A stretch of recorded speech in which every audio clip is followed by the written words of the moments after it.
Happy Friday, everybody. I hope you had a great week. Today is Friday, February 11th, 2022, and this is your Friday planning video. So it's been another important week for the markets, and economic news has once again stolen the show. As we move past the CPI inflation report into this week and next week into the PPI inflation report, I want to give you a few ideas on some things that will be helpful in your financial plan as we're seeing inflation prints that we haven't seen since the 1980s in the Reagan administration. So as usual, I'll leave most of that commentary for the Monday market video. Make sure you come back. This past week has a lot to unpack and to recap, and next week is sure not to disappoint. So regardless of what commentary comes out on the inflation and what direction the inflation is, we have it now over 7% numbers, and just realize that if that gets cut in half, we're still way above where we've been in the past in recent years, and so it's something to really keep in mind. So I want to bring you a few ideas on some things that we can do in the planning side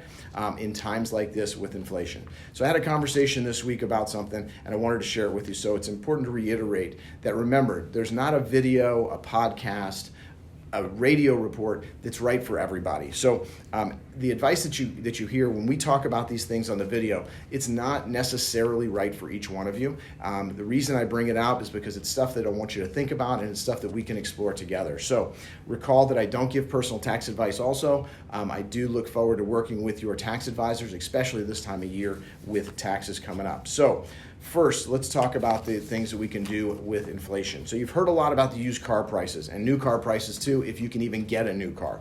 So item number one is don't buy a new car, right? It's going to come about a little bit more. I'll talk about that in a second. But if you don't have to, don't buy a new car. And if you're leasing, here's an idea. Most of the leases have a buyout price that was fixed when you started your lease. Now that buyout price may be significantly lower where that car is right now in the used car market. If you want to change your car out and you can get a new car, think about possibly buying out your lease at that fixed price and being able to sell that car back into the used car market and then get the other car that you want. So again, it's a little bit of, sell high, buy high, but again, keep in mind it is something to take a look at with your lease if you have it.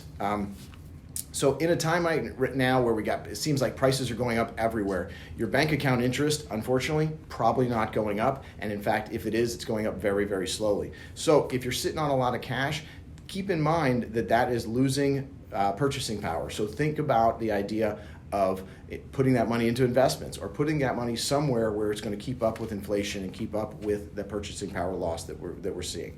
Speaking of rising prices, pay attention what you're buying. Now, not everything has price inflation that's the same. So for example, beef prices have gone up more than chicken prices. So according to the CPI at the end of 2021, beef was up over 20%, chicken was up 10%, turkey was only up 5%. So again, pay a little attention. I don't think that any of those prices were taken from kosher food markets, but that's not important right now. You get the picture. The idea is pay attention to what you're buying, maybe some of those small changes in what you're buying and even what you're eating to take advantage of not buying the things that have seen the major increases. We have a lot of people that are deferring major renovation projects because of lumber prices and steel prices. Same plant, same program. So I've spoken about and written about this next one on a regular basis. Evaluate your spending, especially on subscriptions and things like that. Now's a great time to take a look at all the subscriptions you have, including things like cell phones and cable companies if you're still using cable. It might make sense to give them a call. You'd be surprised. It's just like a miracle that you call them and they have a deal out there. They never would have called you for that deal, but if you call them, all of a sudden you can save some money on that in the deal side. Be careful, but realize that the time is often worth that call.